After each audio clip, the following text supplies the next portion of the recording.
10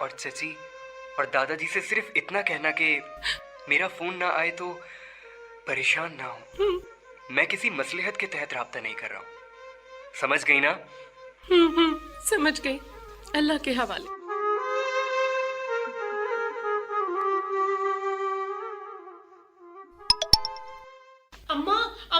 اماں جلدی سے دادا کے کمرے میں آئے. عرفان کا ویڈیو میسج آیا, ہم سب دیکھتے. آئیے جلدی آئیے. آ رہی ہوں. دادا انشاءاللہ سب خیر ہوگا.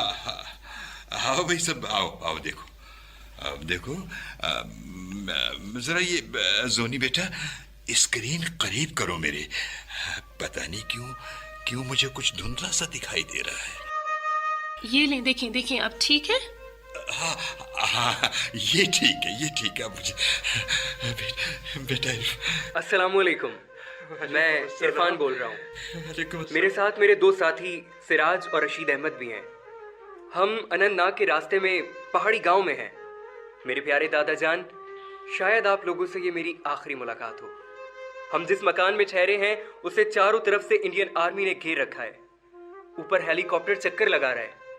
دادا جان, اگر میں شہید ہو جاؤں تو مجھے فرحان بھائی کے ساتھ دفن کر دیجیے گا. میں دنیا کو بتا دینا چاہتا ہوں کہ ہم خون کے آخری قطرے تک لڑیں گے اور آزادی حاصل کر کے رہیں گے. آپ لوگ ہمت نہ ہارنا.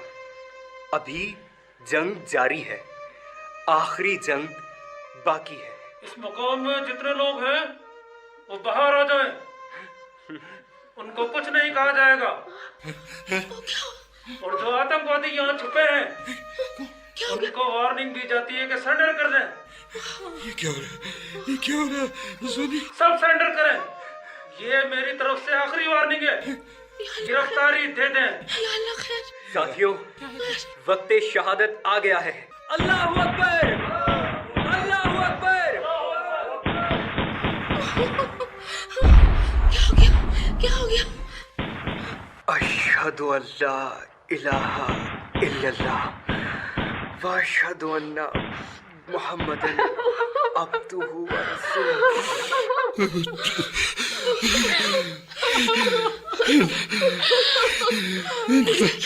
انا للہ و انا الیہ راجعون. میرا بچہ. عرفان زندہ باد, عرفان زندہ باد, عرفان زندہ باد. رنگ لائے گا شہیدوں کا لہو, رنگ لائے گا شہیدوں کا لہو. یہ لہو سرخی ہے آزادی کے افسانے کی, یہ شفق رنگ لہو رنگ لائے گا شہیدوں کا لہو. آزادی کی پکار صفیہ ملک کا لکھا ہوا ڈرامہ آپ نے سنا. جن صداکاروں نے اس میں حصہ لیا ان کے کردار اور نام یہ ہیں: زونی عروج زہرا, عرفان ملک حسان, یوسف فروخ چشتی, خالد منور جونیجو, خالہ بطول زیبا بلوچ, طارق عبد الرشید قریشی, فوجی کمانڈر اور سبحان محمد سہیل ملک, خدیجہ گلنار جاوید, میر وائز ظہیر عالم اور دادا کا کردار شمشاد علی خان نے ادا کیا. صدابندی انوار حسین, تدوین محمد نواز, پروڈیوسر محمد سہیل ملک.